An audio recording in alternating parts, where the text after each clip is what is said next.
Selamat pagi teman-teman, berjumpa lagi bersama saya Teguh Wiradikusuma sebagai penulis dari buku Eksplorasi Indonesia melalui Bunda Filateli, di mana di buku ini menampilkan gambar-gambar perangko Indonesia dari tahun 1948 hingga Agustus 2020 yang lalu.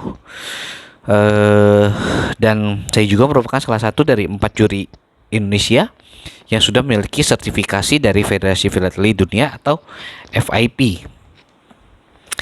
Nah, kita akan memasuki provinsi ke-12, yaitu Jawa Barat, yang mana pada tanggal 19 Agustus 1945 Jawa Barat merupakan salah satu provinsi yang dihasilkan dalam rapat PPKI Republik Indonesia yang kedua. Pada tanggal 27 Desember 1949, Jawa Barat menjadi negara Pasundan yang merupakan salah satu negara bagian dari Republik Indonesia Serikat. Jawa Barat kembali bergabung dengan Republik Indonesia berdasarkan peraturan pemerintah RIS nomor 21 tahun 1950 dan Undang-Undang nomor 11 tahun 1950 serta peraturan pemerintah nomor 31 tahun 1950 juga. Hari jadi Provinsi Jawa Barat adalah 19 Agustus 1945 dengan Bandung sebagai ibu kota provinsi. Nah, kita bisa melihat di bagian kanan atas bangunan khasnya adalah Gedung Sate dengan lambang provinsinya.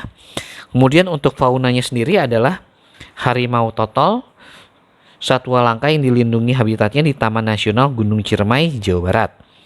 Kemudian untuk floranya adalah Gandaria, tumbuh secara lambat di hutan basah pada ketinggian hingga 300 meter di atas permukaan laut. Untuk cerita rakyat adalah Sangkuriang. Pada zaman dahulu kala salah satu putri di Jawa Barat bernama Dayang Sumbi yang mempunyai anak bernama Sangkuriang. Pada suatu hari Sangkuriang pergi berburu ditemani oleh seekor anjing bernama Tumang, tetapi Sangkuriang tidak tahu bahwa anjing tersebut adalah titisan dewa yang juga sekaligus bapaknya. Pada saat berburu, Sangkuriang bertemu dengan seekor rusa. Sangkuriang teringat bahwa ibunya sangat menyukai hati rusa.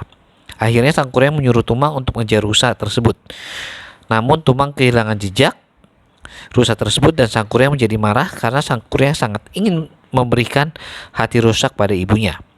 Maka Sangkuriang membunuh Tumang untuk mengambil hatinya dan kemudian ia pulang. Sesampainya Sangkuriang di rumah, ia memberikan hati yang didapatnya dari berburu pada ibunya untuk dimasak. Saat makannya, Dayang Sumbi teringat pada Tumang dan menanyakan pada Sangkuriang.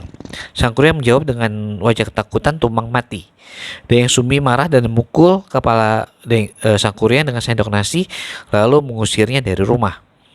Setelah kejadian itu, Dayang Sumbi sangat menyesalinya. Ia selalu berdoa dan sangat tekun bertapa hingga suatu hari sang dewa tak memberikan anugerah kepada Dayang Sumbi, yaitu berupa kecantikan abadi dan tidak pernah tua. Setelah diusir ibunya, Sangkuriang berkelana ke berbagai tempat. Akhirnya Sangkuriang kembali lagi ke tempat Dayang Sumbi. Kemudian kedua orang tersebut pun bertemu. Sangkuriang akhirnya jatuh hati kepada Dayang Sumbi lalu melamar Dayang Sumbi dan diterima lamarannya. Pada saat berduaan, Dayang Sumbi melihat bekas luka di kepala Sangkuriang dan Dayang Sumbi memberitahu Sangkuriang bahwa dia adalah ibu kandungnya. Namun Sangkuriang tidak percaya dan tetap berniat menikahinya. Dayang Sumbi mengajukan permintaan untuk dibuatkan perahu layar dalam sehari, tidak boleh lebih sebelum ayam berkokok, dan Sangkuriang menyanggupinya. Sangkuriang mendapatkan bantuan dari jin sehingga perahu itu pun hampir selesai. Dayang Sumbi memohon kepada dewa dan membuat ayam jago berkokok lebih awal. Karena kesal, Sangkuriang menendang perahu itu dan terjatuh di atas punggung dan menyatu dengan gunung dan bernama Gunung Tangkuban Perahu. Sangkuriang akhirnya meninggal karena terjatuh ke dalam sungai Citarum. Nah, itu cerita mengenai dari Provinsi Jawa Barat. Jadi bagi teman-teman tetap di channel ini, ya bagikan channel ini kepada rekan-rekan yang lain agar channel ini bisa memberikan manfaat untuk mencerdaskan kehidupan bangsa. Semakin banyak orang yang tetap mengetahui budaya Indonesia. Dan juga bagi teman-teman yang ingin memiliki buku ini bisa menghubungi di nomor telepon yang tertera di samping atau memencet linknya ada di kolom deskripsi, atau bisa juga dengan mengunjungi website teguhwiradikusuma.com. Di sana bisa mendapatkan informasi yang lengkap, atau ada yang masih kurang lengkap bisa menghubungi langsung. Jadi tetap di channel ini, dan selamat pagi, selamat beraktivitas, tetap jaga protokol kesehatan. Terima kasih.